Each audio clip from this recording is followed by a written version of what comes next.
afternoon, everyone.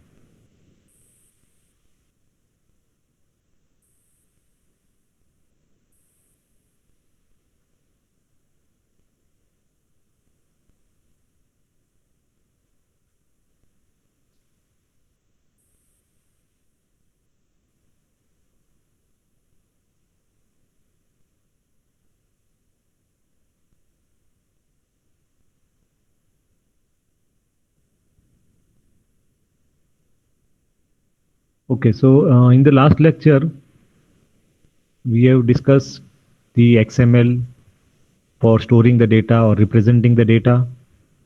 What are the syntax rules for the correct XML document? It is also called as the well form document. In case if it doesn't satisfy, then the document is not called well form. So can we quickly recap what does it mean by well form XML document? Or you can say what are the main rules for correct XML file, syntax rules for XML basically.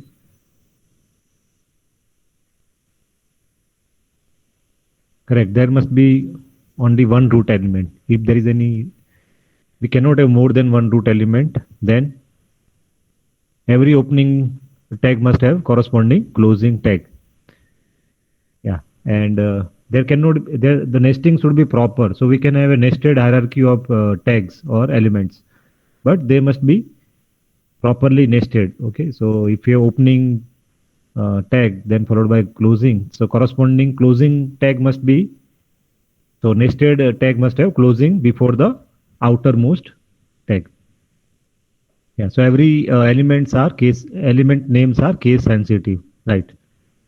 Correct.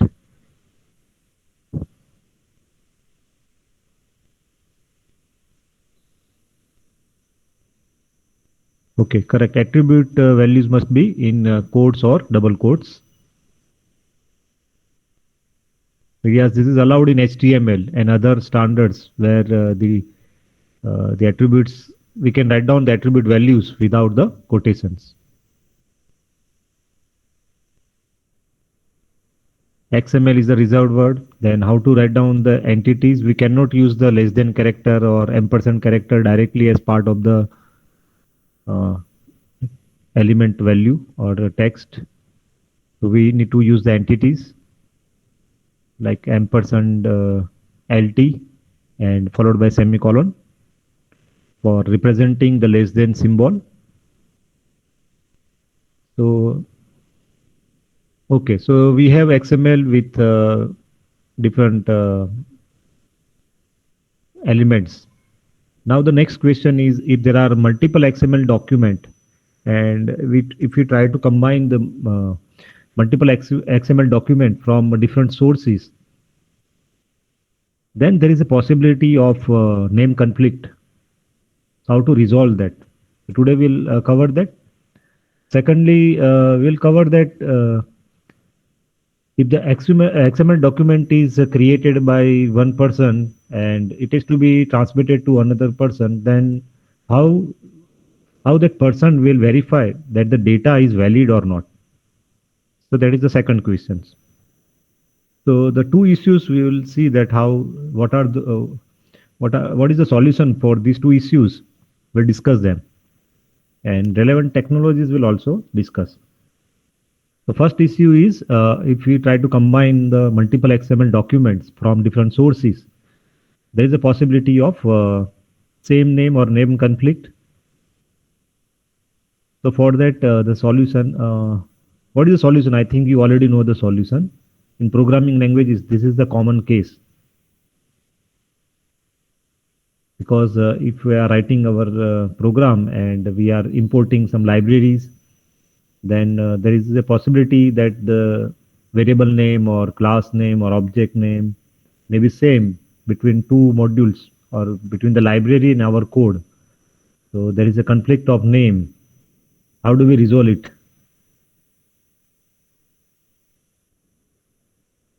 Correct.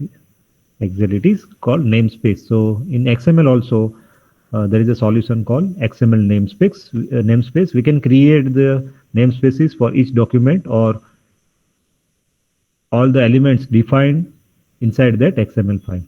Okay, so let me share my screen.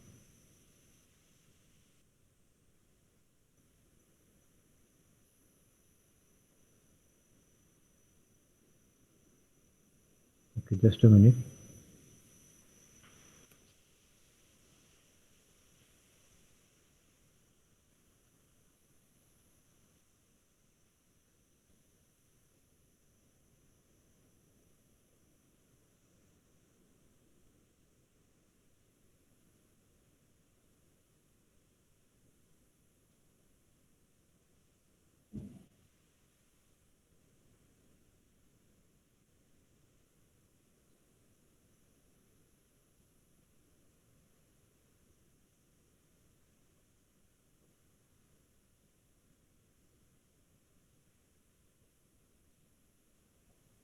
Okay.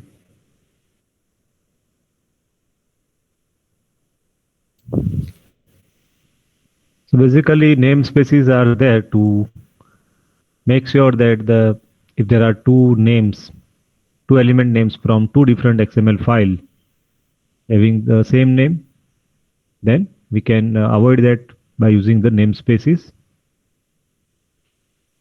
So here is an example. Suppose there are two XML files, first and second, and in one of the file, in the first file, we are referring to the element table, which contains rows and columns. So basically it's a table data in HTML. Okay, so this is one file. Second file also contains a reference to the table element, but now here it refers to some furniture table.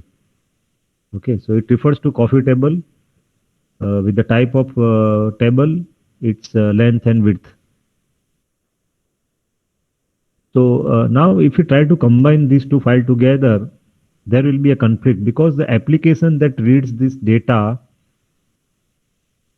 might interpret it as either the table data or it may refer to the furniture table, but it cannot refer to both.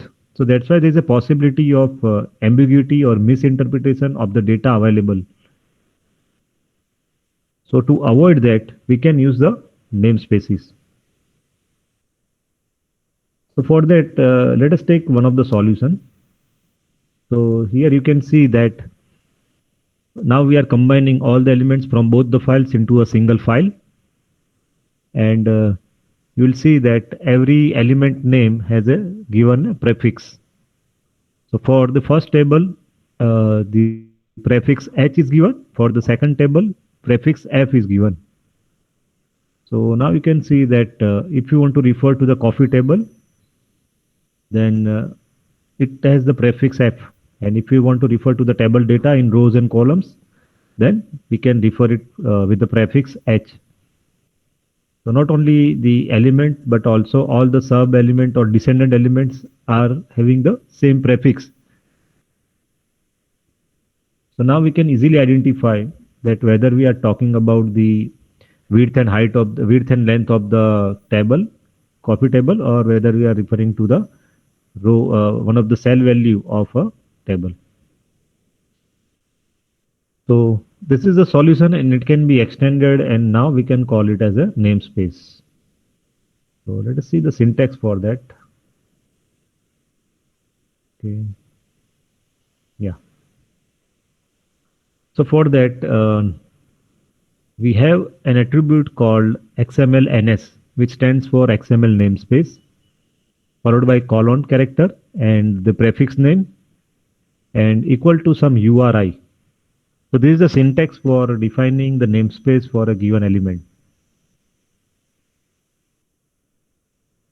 Now, here, what do we mean by URI? So URI stands for Uniform Resource Identifier. So, and we already know URL, which is a type of URI. Basically, that URN and URL are the two different types of URI. So URL is nothing but which will uniquely identify a domain name on the internet, and URN is nothing but it is used to identify a device on the internet. So there are two parts, URL and URN. Both are of type URI. Okay. So let us see the example. It will become more clear. So here this example. Now we have the XML file. I have just avoided that. See that there is a root element, and both the table values are there. Table elements are there with their corresponding prefix. The syntax is simple. You use the attribute XMLNS followed by colon character, which will separate the this XMLNS, this reserve word, with the prefix. So the prefix H is used for the table data, and prefix F is used to refer to the furniture table. And after this equal sign followed by the URI. So right now we are using the domain name. So that means all the elements are which are having the prefix H belongs to the namespace like w3.org/tr/html4. So that domain name will refer to the namespace. Rather, here we call it as a namespace. Now remember here that if you are writing in this manner, it doesn't mean this XML file is stored at that particular location. Okay. So this is something like we are specifying the namespace name, which should be unique. And to make it unique, usually we use the domain name. So this is a convention that we use the domain name so that we make sure that the XML document belongs to this namespace, or all the namespaces are unique. Suppose there are software development teams, so they may go for their own company name, domain address, and then they can use it. So all the XML document produced by that company will belong to the namespace. Normally, the namespace is the domain address of the company. So it is just used for the sake of name or unique name. Here it doesn't mean that the file is stored at that particular location. Is it clear? The purpose of the namespace is clear? Okay, fine, thank you. So there are two namespaces used, and every namespace right now we are assigning the prefix so that we can easily distinguish the different elements from different namespaces. Now this is the one way to define the namespace. There is also an alternative way of representing or defining the namespace in our XML document. So instead of defining these namespaces at the element level, we can directly define them at the root level. That means in our document may be very much large. It may contain many namespaces. So rather than defining them at the element level, we can define it at the root level. So we'll simply define it at the root level. Two namespaces are defined. One is with the prefix H, another is with the prefix F. And the name of the namespaces must be unique. And whenever we are using URI, it will always be unique. This is something like MAC address or IP address. No two systems on the internet should have the same IP address. Similarly, the MAC address of the network card is meant to be unique. So no two network card can have the same physical address.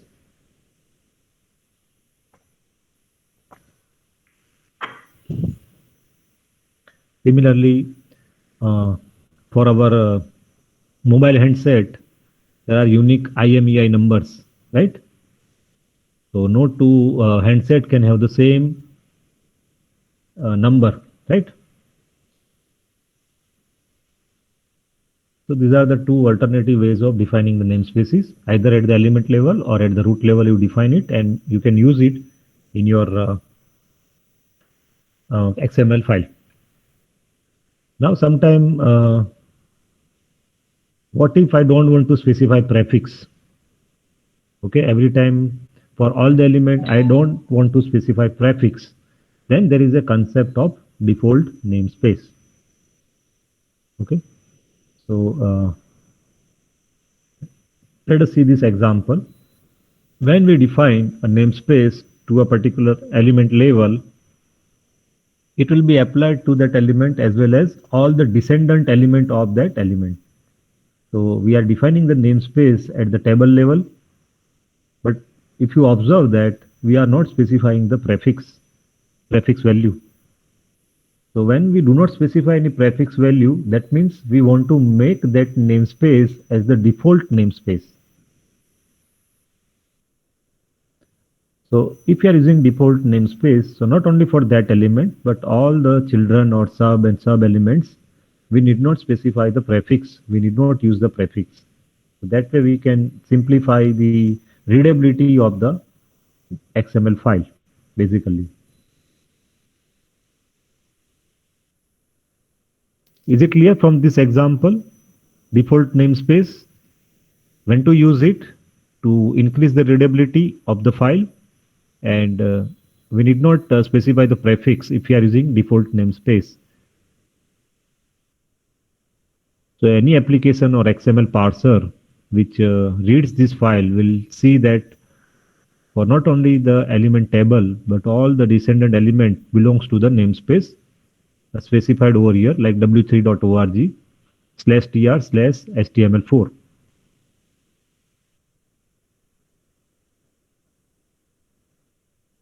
I hope that this is clear, default namespace.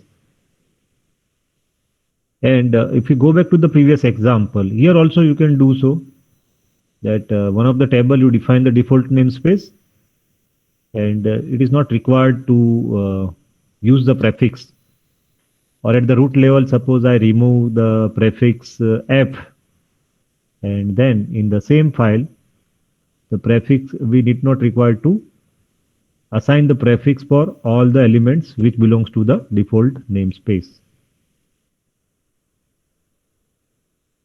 Now the question is, can we have more than one default namespace?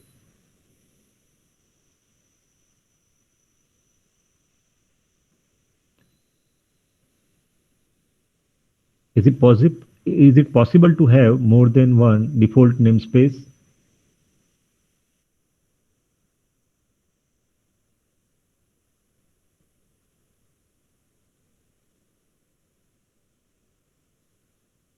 Yes, namespace name can be anything, any string actually.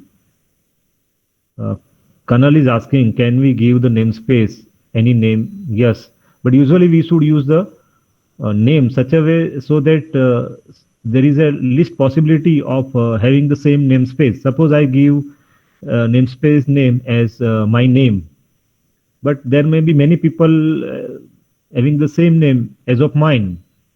So if they also create the XML file with their name, what will happen? There is a possibility of conflict. So to avoid that, normally we use the domain name, and domain name are usually unique. Okay. Okay. So the question was, we cannot give basically we cannot have the two default namespace because it will be create a problem with the XML parser or utility which reads this XML file. Which one will be assigned which? Suppose there are two namespace, then two default namespace, then the element belongs to which namespace? So that's why it is not possible to have more than one default namespace, right? Okay. Fine. So this was the introduction about the namespaces. So one of the solution to our original question, like what will happen if more than one XML file contains the same name, same element names. To avoid that, we can use the namespaces. Now the second question is, if we are reading the XML document which has been prepared by someone else, okay, then how can we make sure the data inside the XML file is valid or not? Whether it conforms to some the requirement of the application or not. So that is the second issue when we are dealing with the XML file. And we'll also see the solution for that.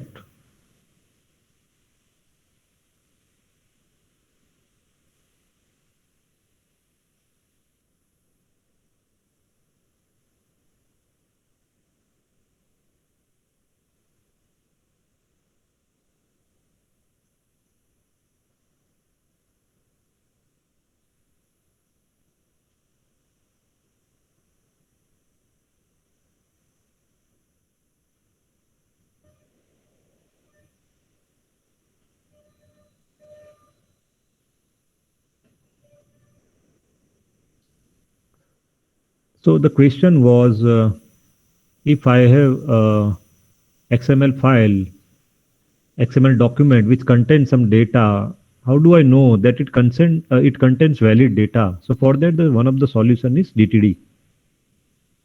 So the purpose of the DTD is to define the structure of the XML document.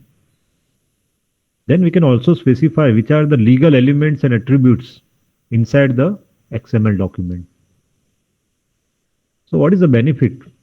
When we are interchanging the data, so many people have created XML file. If they want to interchange the data, if they interchange the data, then they can verify that the data is valid or not through the DTD file. So through the DTD, we can enforce certain rules on the data available inside the XML file. And using application, and it can be verified automatically through the application. We need not verify it manually. Okay. So suppose I give as an input XML file, and another input would be the DTD file. So the application will check the XML file against the DTD file, and it will verify that the data is correct or valid. Is it clear? The purpose of the file is the purpose of the DTD? No, no. Valid means the data has certain, suppose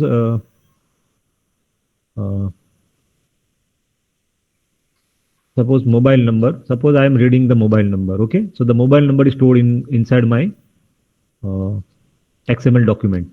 But instead of number, if there is a string, this is not the valid data. Okay, so there is an element called mobile number, but it doesn't contain the valid data. Because XML is a text file, then application will read it. But the application has no means that whether this data is valid as per the requirement or not, because everything is string. Entire file is plain text. How to verify, how to validate the data inside the document? So to solve that issue, we use the DTD. And there is one more solution called schema or XML schema file. So first we'll look at the DTD and then we'll move on to the XML schema solution. So good question. That means you are paying attention and you are asking the right questions. The other students will please also ask the question, because it is important that your doubts are solved right now during the lecture.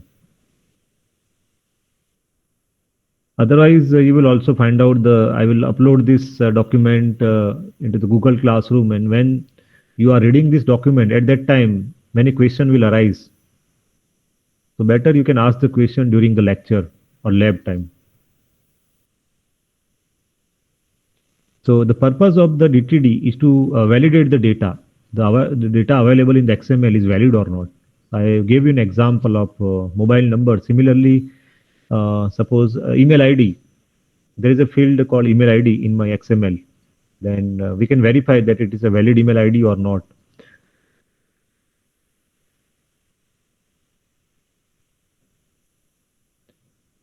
No, here there is a question that how to your aim is to combine multiple namespace. No, you cannot combine multiple namespace basically, and you can create a third namespace. So there is no inheritance or there is no generalization, specialization here. All are separate or independent. The namespaces are independent, and they one namespace cannot be part of another namespace. So there is no hierarchy between namespaces. And this kind of hierarchies are allowed in namespaces in some of the programming languages. This is allowed. So good question, but here it is not applicable because the data belongs to one and only one namespace. It cannot belong to more than one namespace. Like C Sharp and many other programming languages supports the hierarchical namespaces, but here it is not allowed. Okay, and let us see the example and it will become more clear. Don't worry. Uh, so once again, the same note example, note XML file in which we are writing a note from a person to another person with the heading and body part. So this is the XML file which contains the DTD document type definitions inside the XML file itself. So there are two ways to write the DTD, either as a separate file, which is called external file, or as an internal to the XML file itself. This is something like CSS. We can write down the CSS, embedded CSS or external CSS. Here also, this DTD can be written inside the XML file. So you don't require two files. Or second option is you can write it as a separate file. So you can see that it is an XML file because this document begins with the XML prologue. Version number is 1.0. That is the XML version number. Now there is a keyword doc type note, and then there is a opening bracket. Inside the opening bracket, several elements are defined. You can see one by one. The one of the element is note, another is to, from, heading, and body. Now, if we look at the first element note, that means this DTD says that the XML document contains an element note with 4 elements. Okay, 4 childrens. One is to, from, heading, and body. So this is defining an element. Then we define the element 2, and within parentheses we are writing PC data. So it stands for parts character data. So this basically the data type for that element. What kind of data will be stored inside that element? So it is PC data. It stands for parsed character data. Okay. Meanwhile, we have a question that does DTD help in password encryption? No, it is for only basic validation. We'll see that what kind of validation we can put using the DTD. Because for encryption, you need to write a code. So basic form of validation is allowed, not that much sophisticated. So DTD is the initial version, but after DTD, there is a new standard called schema. So nowadays schema is heavily used instead of DTD. But DTD is simpler to understand, and that's why we are covering it. Correct. Your question is PC data used as we are entering text between text? Right. So what type of data? Suppose here from the body element, you can see that the text is there. Don't forget me this weekend. Okay. So this is the text. So should we parse this text or not? Parsing means does it contain something? For example, suppose it contains some entity. Okay. Suppose less than symbol. So how do we write then insert the less than symbol? Using entity. So we write down ampersand LT and semicolon. Suppose I want to specify the entity ampersand itself, then we can use the and emp semicolon. So the text here, the text between the body element, does it contain something which is to be parsed by the application? So depending on that, we can specify the data type to be either C data or PC data. C data means character data, and PC data means parse character data. Okay, so we have two data types, C data and PC data.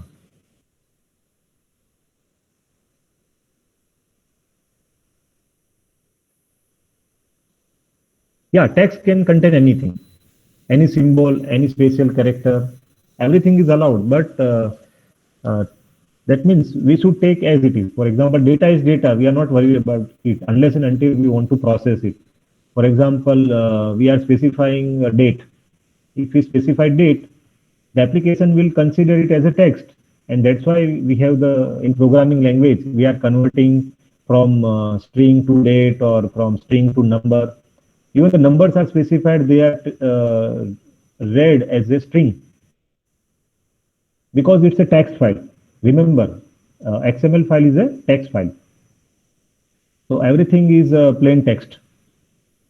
Yeah. So in JSON we are using stringify, right? Or we are using the parse function. So basically, this string should be converted to the appropriate data type.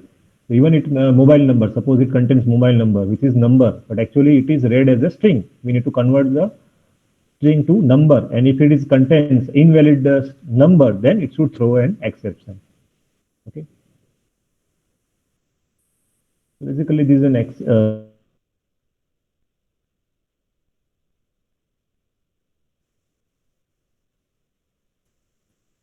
okay, good.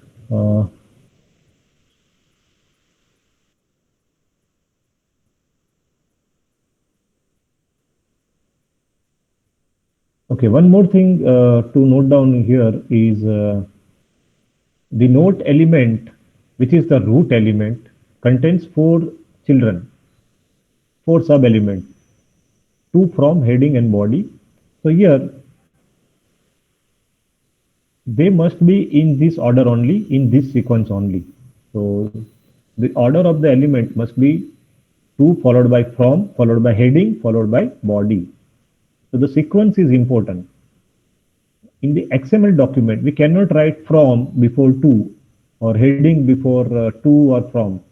So if the note contains or rather, more precisely, if I say the element note must contain four sub-elements. Okay, and all the four elements must be in this particular sequence only. That means first must be to, second is from, third is heading, fourth is body. Okay. Another thing is all of them are compulsory. We cannot skip that. Suppose if the heading part is missing, then the XML document is invalid.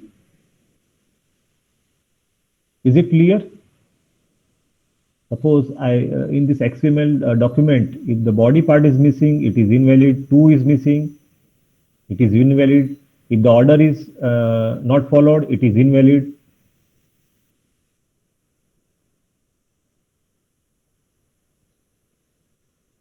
So note element must contain four sub-elements, to, from, heading and body in that sequence only. So first in XML document, we have DTD followed by the XML itself, right? XML data itself. So the same file contains both the DTD as well as XML data.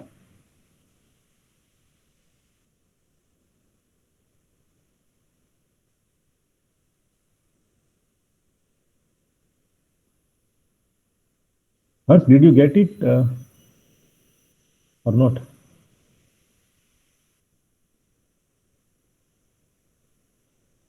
Okay.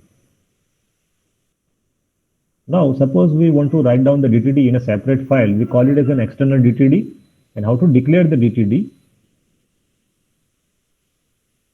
See that this is an XML file which contains the XML data of the note, and because it begins with the XML prologue, now we define the doc type note. That means note is the root element, followed by the keyword system, and followed by the file name which contains the DTD. Okay, doc type definition, document type definitions. All those rules are stored into the separate file called note.dtd. So the path name of the file. So this is same as we are referring to an external CSS file in our HTML.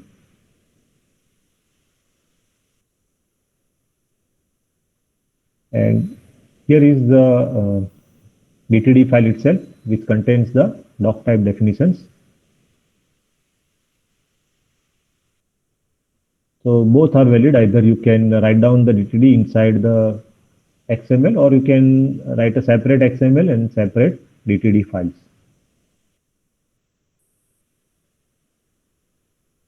So here we are using the keyword system or public.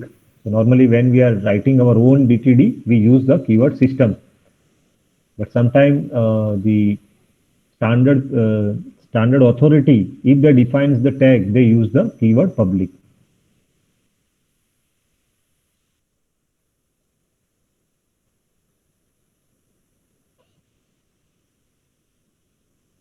And file name extension for the DTD is the DTD itself.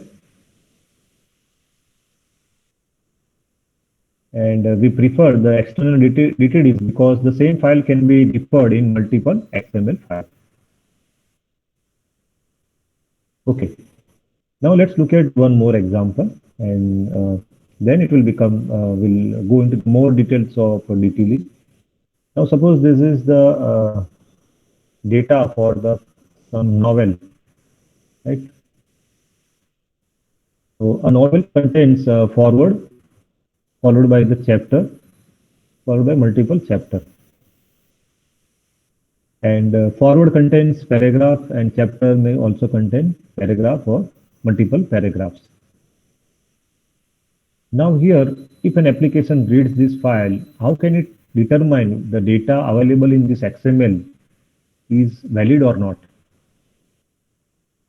For example, we have an element called chapter with the attribute number equal to 1. But suppose instead of 1, we are writing some text ABC. So is it valid that string can be a chapter number?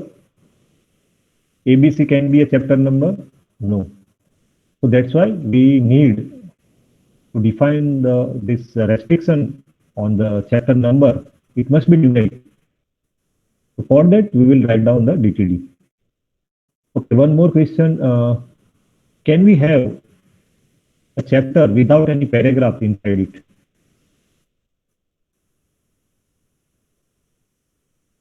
That means empty chapter. Is it allowed or not? So usually not allowed because it must contain the data. Otherwise, why the chapter is there? Secondly, can we have a chapter without a number?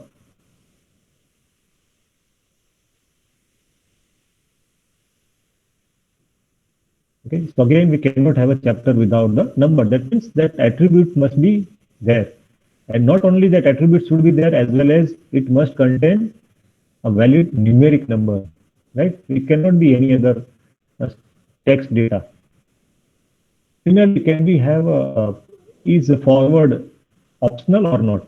Can a novel have a novel without forward? Can we have a forward without paragraph?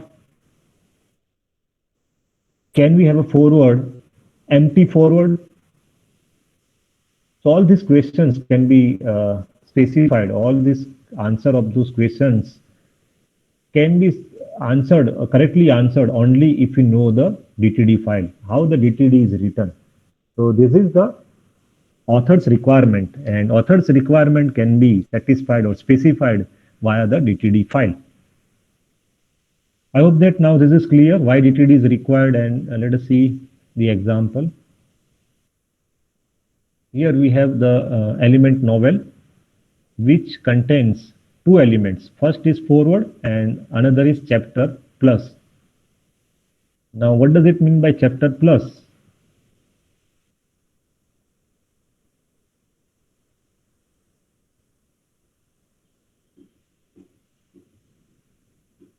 No? Correct? One or more chapters. Chapter plus means one or more chapter. If it is chapter star or asterisk sign is there, what does it mean? Chapter star or asterisk symbol.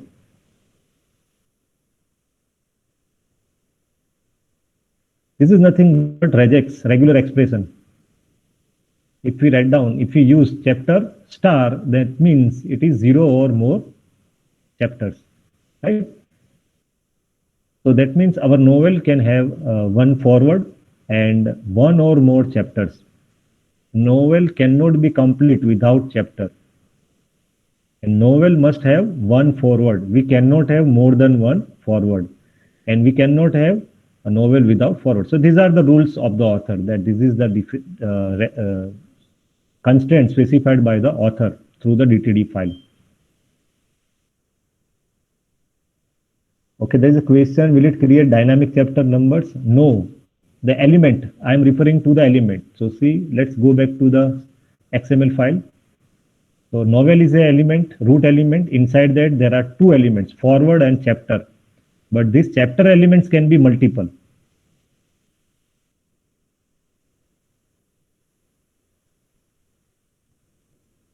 Is it clear, Ronak? Okay, novel is an element or tag, but we should not call it as a tag. In XML, we call it as an element. Okay, tag is only tag name, novel is the tag name. But when we are saying element, that means it is starting tag, starting tag, closing tag, and everything in between. We call it as an element. Remember the definition. Element means not only the opening tag, closing tag, but everything in between is called element. So there is a novel element, forward. Forward may contain one or more paragraph. Chapter tag, chapter element can contain one or more paragraph. Paragraph tag or element can contain the data type PC data. And there is one more attribute list. So there is a keyword called at list, which means attribute list. So every chapter has an attribute number. Okay, every chapter has an attribute number of type C data, which is required.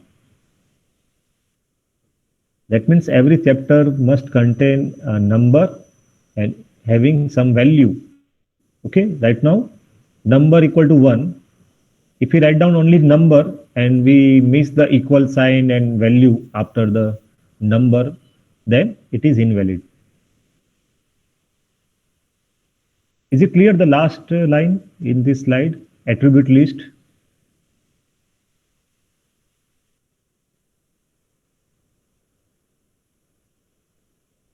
So suppose now you answer me the question that here chapter number equal to 1. Okay. If I write chapter number equal to ABC, is it valid as per this DTD? Here in XML document, I have the element chapter, attribute number equals 1. But instead of 1, if I write ABC, is it valid XML file as per the given DTD?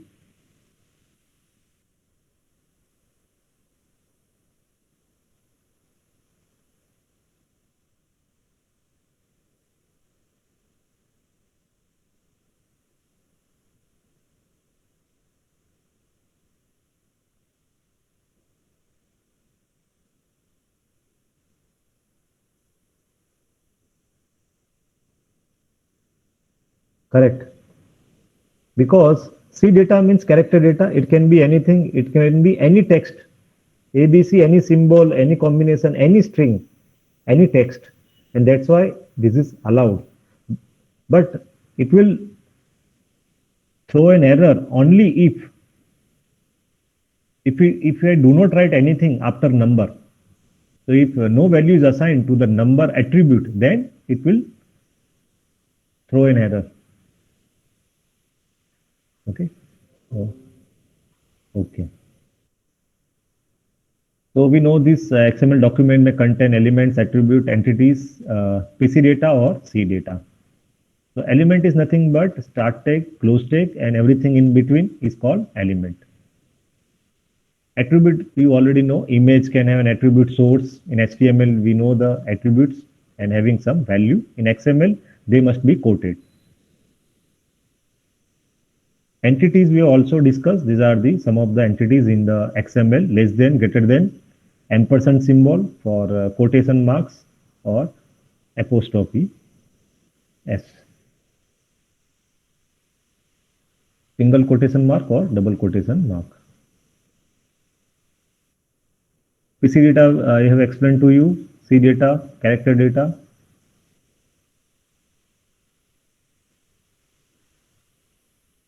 The syntax for declaring an element we have seen. You can use the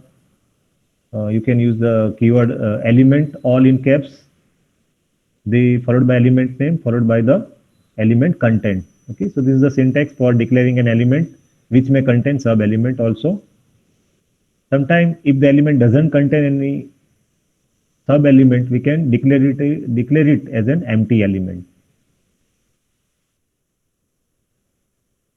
For declaring the element which are empty element, you can use the keyword empty.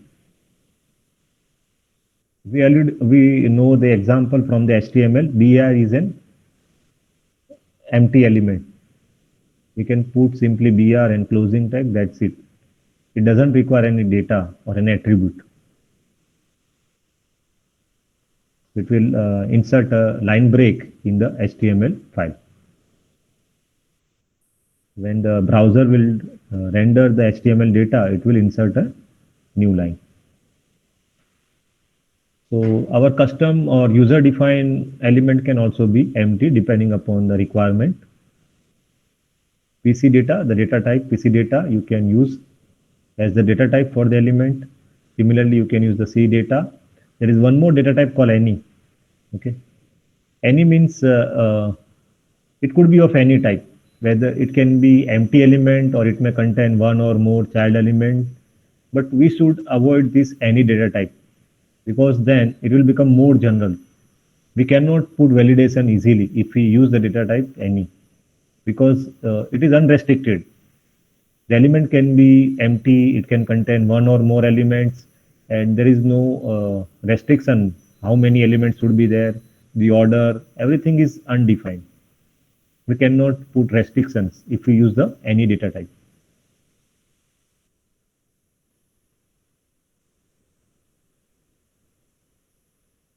And we already seen that the children element can be specified within the parentheses.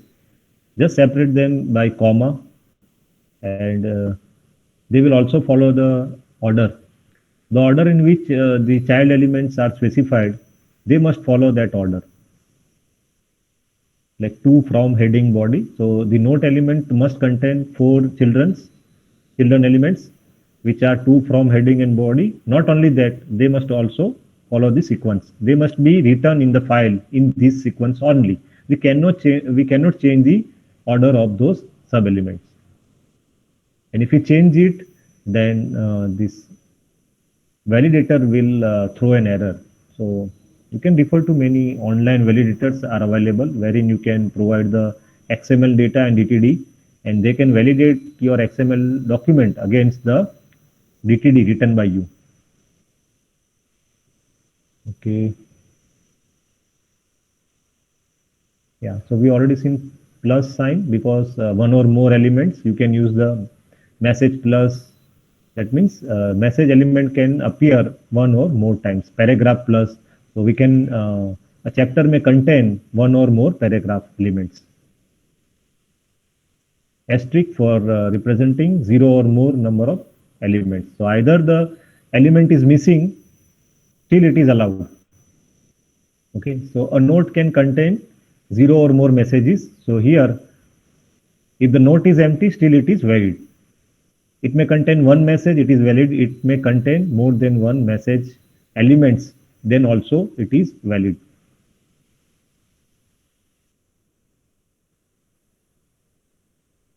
Question mark for optional element. So note equal to message question mark. That means note may contain either a message or empty. More time, zero or more time the element or the child element. So these are the simple way of enforcing your rules on the elements present in your XML document. Now there is a pipe character. You can specify using pipe either or content. So here in this particular example, a note element may contain four children elements, two from header, and the fourth is either message or body. So this is to allow that the writer of the XML file can either use message element or body element. So the tag name is message or body. Both are allowed, but not both. Remember here that of the note, two from header, message, and body. Remember, it is either or. Either it must be a message or body, but cannot be both.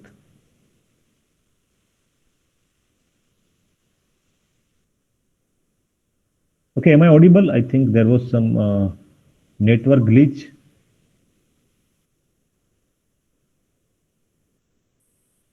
Yeah, okay. Thank you. So remember this pipe character is used to specify either or thing. So a note element must contain four children elements, two from header, and fourth must be either message or body. It cannot be both. Even they cannot be missing. So the note element must contain exactly four elements and in this order only. Now using this, you can also have the mixed content like the PC data to, from, header, message, and everything put in between the parentheses, and we are applying the asterisk. Means this entire thing can be zero or more time. So can we have an empty note as per this rule? Yes.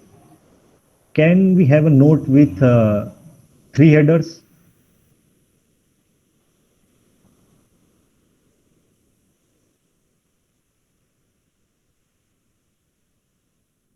Right, because it is asterisk, so you can have all the possible combination of all these thing, any number of time, including zero. So type of thing. Just this is just an example. And then to define the attribute list, so an element may contain zero or more number of attributes. If we are defining attributes, then you can use the keyword attribute list, and then you specify the names of all the attributes with their data types and any additional requirement. So you can see that in one of the DTD, we are defining attribute list. The payment element can contain the attribute type, which is C data, and the requirement here is check. That means it can contain default value check. Okay, so with the value check, so here you can see that there is an element payment with the attribute type equal to check. There are different attribute types, C data, other than C data, PC data. You can also have ID reference, entities, notation, but then we have the value can be required, implied, fixed. Let us see the example. Okay. So either attribute can take on the default values also. So suppose I have an element called square which contains the attribute width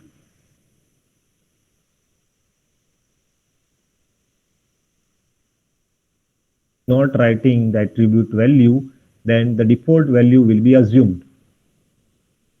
Okay, so the application will assume the value to be 0. So we know the default value in our programming also. In programming languages, function can have default value. So here also the attribute can have default values.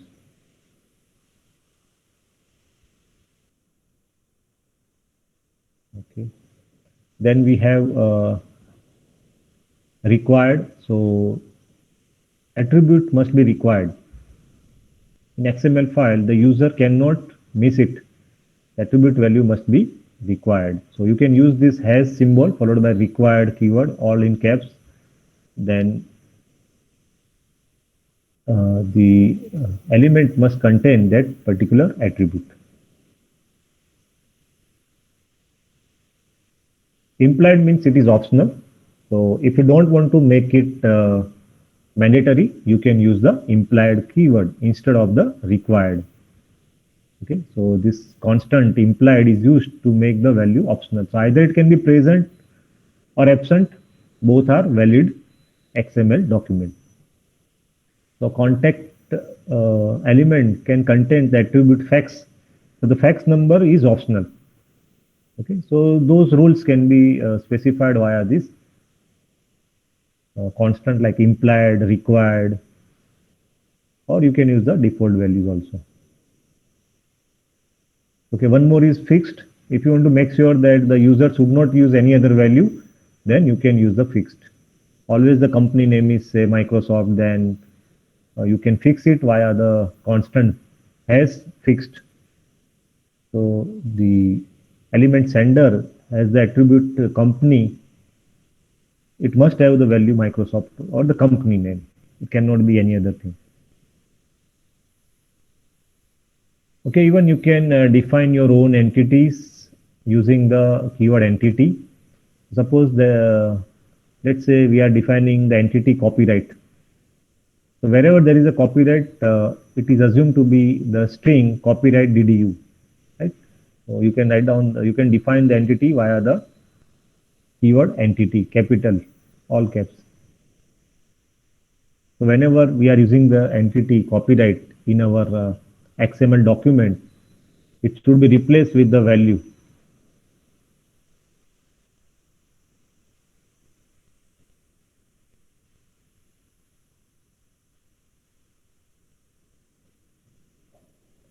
Okay,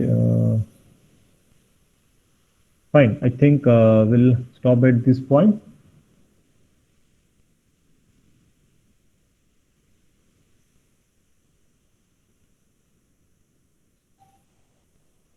So in the next lecture, we'll continue with the second way of specifying or specifying the structure of the XML through the XML schema. Okay, thank you.